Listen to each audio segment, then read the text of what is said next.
En septiembre de 1950, las fuerzas surcoreanas y estadounidenses libran feroces combates defensivos en el asediado perímetro de Pusan.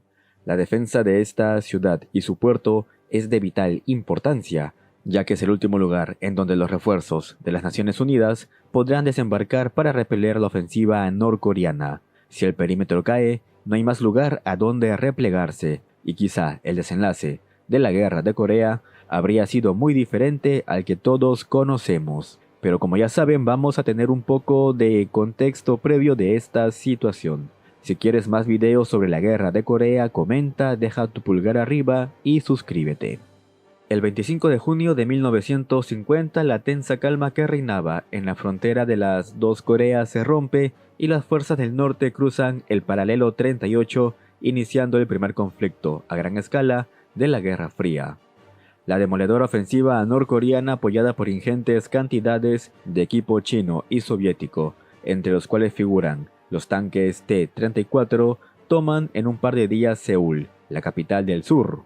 Ni siquiera el arribo de los primeros refuerzos estadounidenses enviados por el presidente Truman pudo frenar la marea enemiga, y a principios de agosto de ese año, el ejército norcoreano había empujado a sus rivales cerca de Pusan, en el extremo sureste de la península coreana, en un área de 200 kilómetros. Estos hombres tendrían que resistir durante semanas hasta la llegada de nuevos refuerzos, ya que la rápida desmovilización de posguerra había llevado al potente ejército estadounidense, que luchó en la Segunda Guerra Mundial en Europa y el Pacífico, a ver su tamaño reducido de manera considerable. Además, los recortes en el gasto militar del país afectaron inicialmente la capacidad para movilizar soldados y equipo. Pero al mando de estas fuerzas acorraladas se encuentra el general Walton Walker, un hábil comandante que en tiempos de la Segunda Guerra Mundial había luchado bajo el mando del general Patton en su rápida ofensiva en el interior de Francia. Pero ahora Walker tendría que poner a prueba todo lo que había aprendido de su antiguo superior. A su disposición se encontraba el octavo ejército, compuesto por 4 divisiones de infantería, rápidamente llevadas a la batalla, una brigada de marines y una brigada de tropas de la Commonwealth británica, que llegarían unas semanas después. Corea del Sur aportaría también un total de 5 maltrechas divisiones.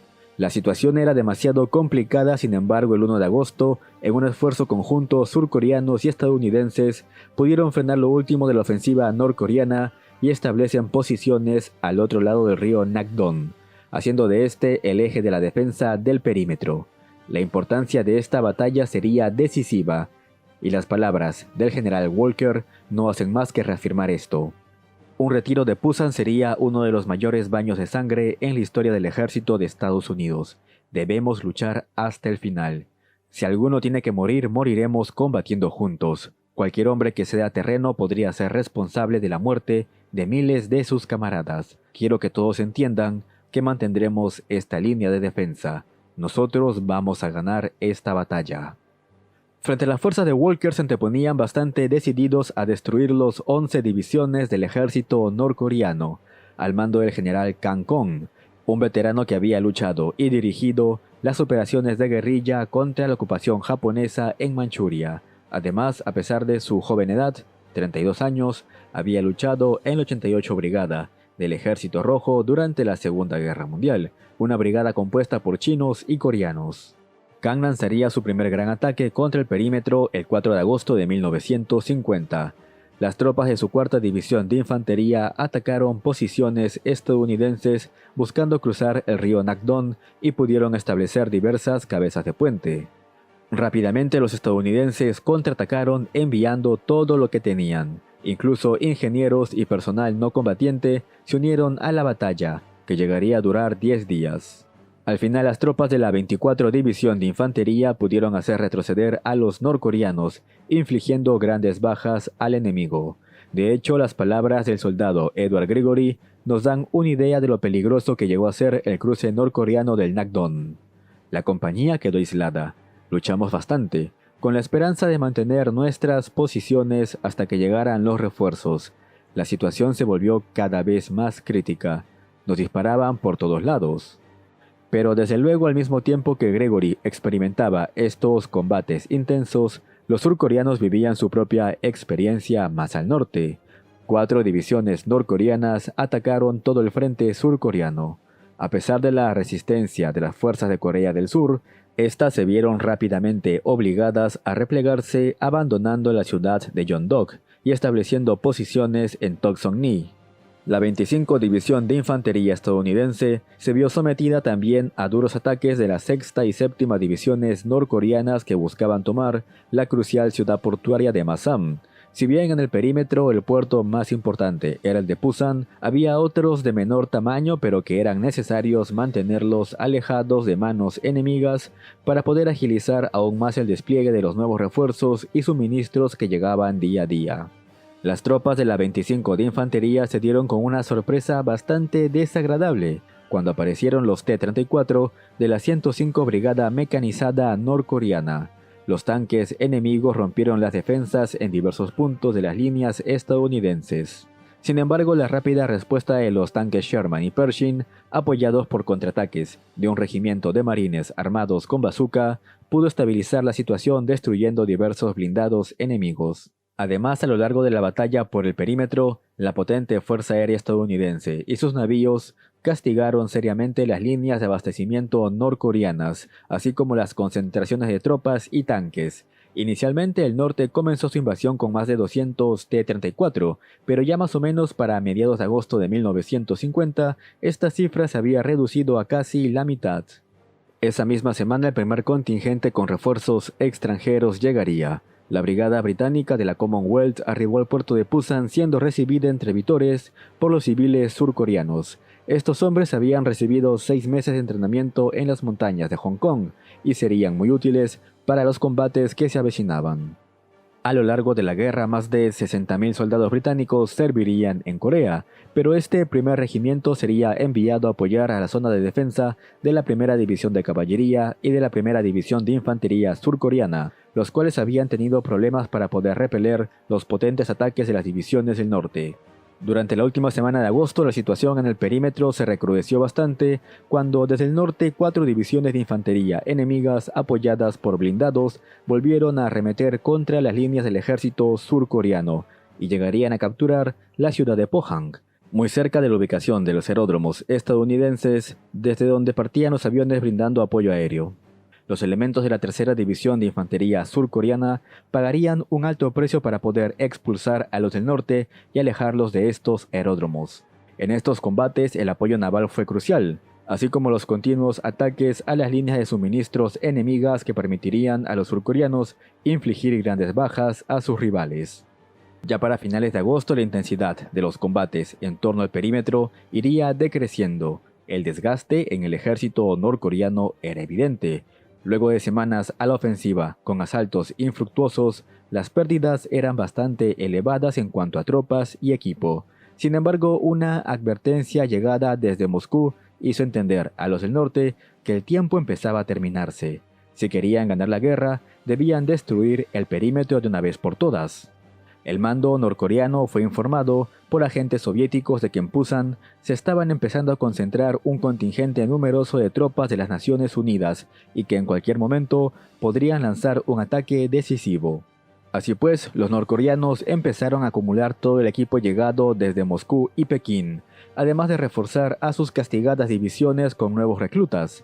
Se unirían a la batalla 4 divisiones adicionales de infantería y el regimiento blindado 105 pasaría a ser reconvertido a una división de tanques al completo. De hecho, esta sería la primera división de tanques en la historia del ejército norcoreano. Adicionalmente, los norcoreanos pudieron formar un nuevo regimiento blindado, el 17º. El plan norcoreano era bastante simple. Atacarían en todo el frente para intentar abrumar a las defensas enemigas y ocasionar una ruptura.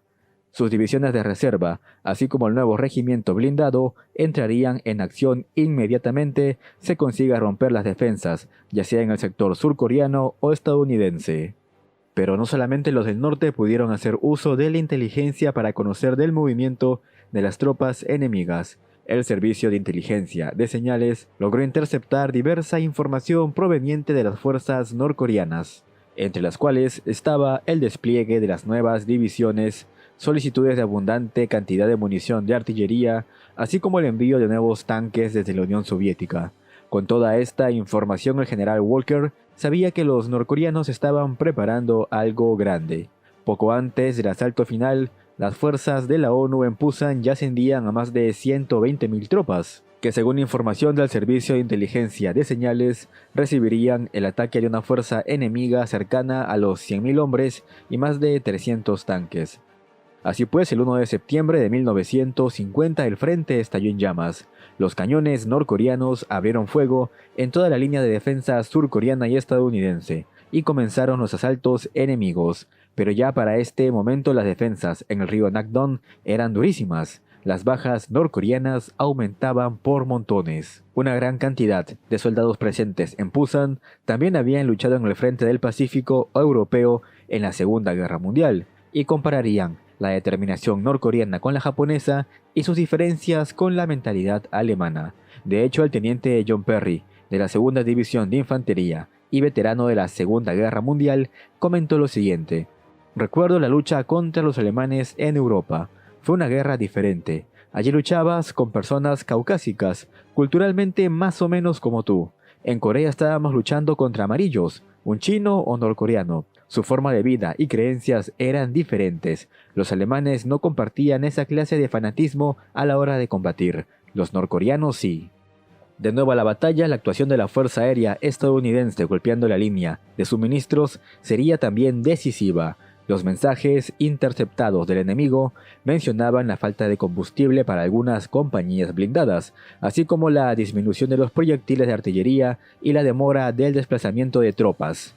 El perímetro logró resistir los embates norcoreanos, que se estrellaron contra una fuerte defensa estadounidense, pero durante el día 8 y 9 de septiembre, las defensas en el sector surcoreano comenzaron a resquebrajarse, obligando a ceder terreno en la zona defensiva de la 8ª, 3ª y la División Capital de Infantería de Corea del Sur. Se tuvieron que enviar refuerzos de inmediato. La situación era tan peligrosa que el general Walker tuvo que mover a la mayoría de su cuartel ubicado en la ciudad de Daegu a Pusan. Aún así, el general permaneció en esta amenazada ciudad, ya que era un centro importante de conexión entre la Primera División de Caballería estadounidense y la Primera División de Infantería surcoreana. A pesar de todo, los refuerzos estadounidenses pudieron frenar en conjunto con los surcoreanos la ofensiva enemiga, y para el día 12 de septiembre, la intensidad de los ataques había menguado bastante. 3 días después, el general MacArthur da un golpe decisivo en el conflicto, desembarcando con sus marines en Incheon y amenazando por completo toda la retaguardia de los ejércitos norcoreanos. La presión en Pusan comenzó a aligerarse debido a que el ejército norcoreano comenzó a replegar sus fuerzas para evitar un cerco masivo que los destruya por completo. Los hombres de Walker en el perímetro soportaron semanas de asedio a la defensiva, pero había llegado el momento de atacar. El día 23, el malherido ejército norcoreano emprendió una retirada total y MacArthur tuvo en sus manos la chance de completar el cerco masivo que les menciono, pero se perdieron 12 días en reconquistar Seúl y las fuerzas enviadas para bloquear la retirada no fueron suficientes para alcanzar este objetivo. Aún así, la pisonadora de las fuerzas de la ONU aplastaría batalla tras batalla al destrozado ejército norcoreano, alcanzando en noviembre el río Yalu, la última defensa natural en la frontera con China. Bien amigos, la batalla del perímetro de Pusan es quizá junto a la contraofensiva del ejército chino en noviembre uno de los momentos más decisivos de la guerra en Corea. La caída del perímetro habría muy seguramente cambiado el panorama de la guerra tal como lo conocimos. Quizá en otro video hable acerca del desembarco de Incheon, o quizá la batalla por Chosin, tal vez acerca del contraataque chino, qué sé yo. Hay muchos temas interesantes de este conflicto por abordar. Creo que la guerra de Corea es un conflicto que merece también la atención de los creadores de contenido de historia militar. Y aquí en este bonito pero olvidado canal, intento darle el espacio que se merece. Pero como siempre digo, seguir diversificando los conflictos que se abordan en este canal depende de ustedes y sus visitas, pulgares arriba y comentarios. En fin amigos, hemos llegado al final del video de hoy. No olvides dejar tu pulgar arriba, comentar, suscribirte y recuerda que ahora el señor YouTube activó la opción de miembro del canal y súper gracias. Así que si quieres apoyar el esfuerzo de guerra de este canal y de quien te habla, puedes donar el monto que tú desees. Nos vemos en un próximo video.